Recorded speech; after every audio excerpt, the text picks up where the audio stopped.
Bonjour et bienvenue dans une nouvelle vidéo dédiée à l'actualité et la culture coréenne. Aujourd'hui, nous allons parler de l'avortement en Corée, un sujet très sensible mais aussi d'actualité. Avant d'expliquer pourquoi c'est un sujet d'actualité et qu'est-ce qui se passe en ce moment, ce qui s'est passé ces dernières semaines, revenons un petit peu sur l'histoire.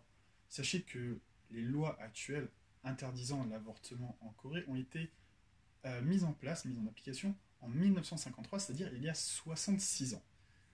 Il existe 5 conditions pour lesquelles une femme peut avorter en Corée. S'il y a une maladie infectieuse de la part d'un des parents, si l'un des parents a une maladie mentale, si c'est le résultat d'un inceste, ou si la femme ne peut pas se marier avec la personne qui est le père, si l'enfant est la conséquence d'un viol, ou si la grossesse met en danger la santé de la mère.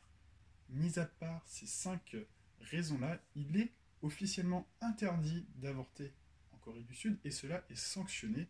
Les sanctions sont pour la femme avec une amende de 2 millions de won, mais aussi pour le médecin pratiquant l'avortement qui peut aller jusqu'à 2 ans d'emprisonnement.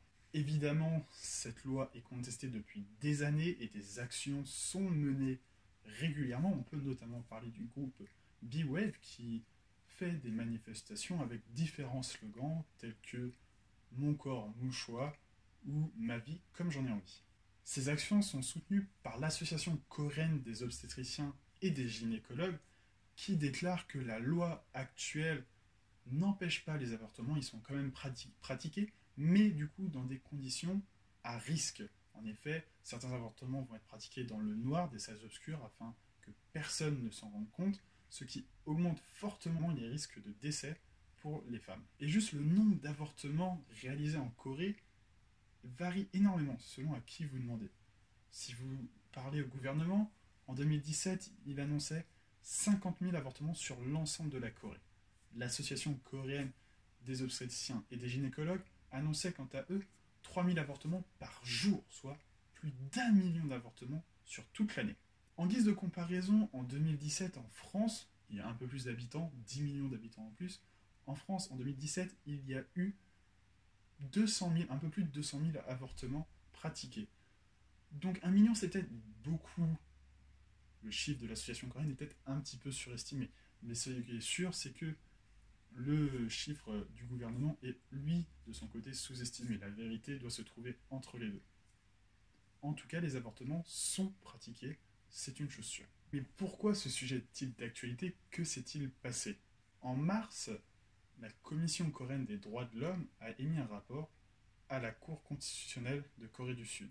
Ce rapport stipulait que les sanctions appliquées aux femmes et aux médecins pratiquant l'avortement sont anticonstitutionnelles. En même temps, il a été annoncé qu'un jugement serait rendu le mois d'après, donc en avril, afin de savoir si la loi actuelle est elle aussi anticonstitutionnelle. Et ce rapport, il a été publié le 10 avril 2019.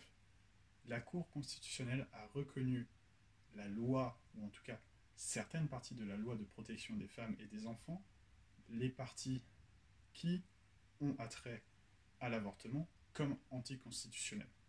L'argument principal est que le fœtus ne ressemble pas à ce qui sera un bébé avant 21 semaines et que donc avant ces 21 semaines de gestation, la femme doit être en droit de décider d'avorter ou non. La Cour donne aussi un délai au gouvernement pour modifier la loi.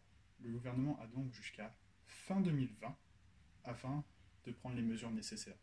La Maison Bleue a déjà annoncé que les ministères concernés par ces modifications prendront les décisions nécessaires pour respecter la décision de la Cour constitutionnelle. Évidemment, si ce changement n'a jamais été réalisé avant, c'est que le sujet est très tabou en Corée, mais aussi qu'il y a encore beaucoup de personnes en Corée qui sont contre cette modification de la loi. En effet, et là on va surtout parler des personnes conservatrices, et donc en général les personnes âgées et les personnes religieuses, sont totalement contre modifier cette loi et jugent que tuer un enfant, enfin un embryon, même s'il n'est pas encore fœtus, c'est un meurtre.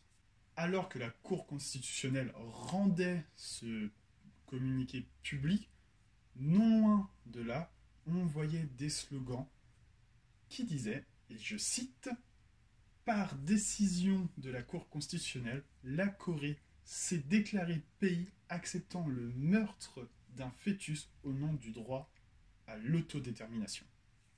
Pour information, le gouvernement coréen a réalisé il y a 2 ans un sondage sur Internet pour les femmes exclusivement par rapport à l'avortement et à ses pratiques. Sur 10 000 personnes sondées, seules 756 femmes déclarent avoir déjà eu recours à l'avortement au moins une fois dans sa vie. Sur 756 femmes qui déclarent avoir eu recours à l'avortement, 33% déclarent que cela allait à l'encontre de leur projet professionnel ou de leurs études. Cela est la première cause d'avortement lors de ce sondage.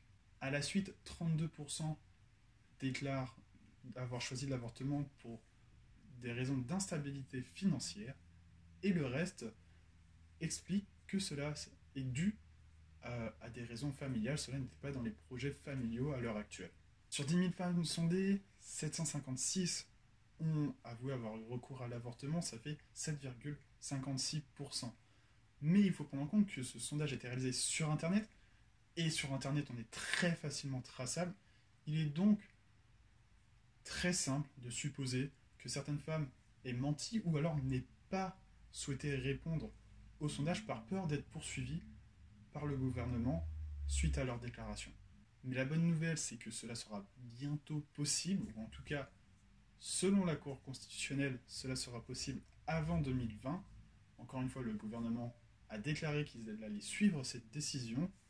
L'avortement avant 21 semaines de gestation devrait donc être autorisé en Corée d'ici quelques mois.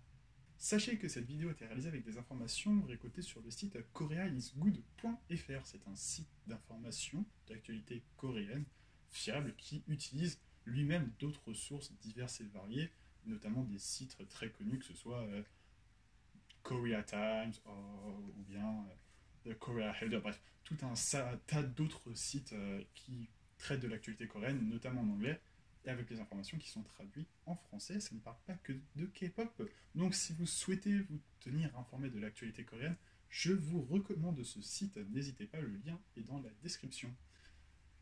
Je vous remercie de m'avoir suivi et je vous dis à bientôt pour une nouvelle vidéo. Allez, salut!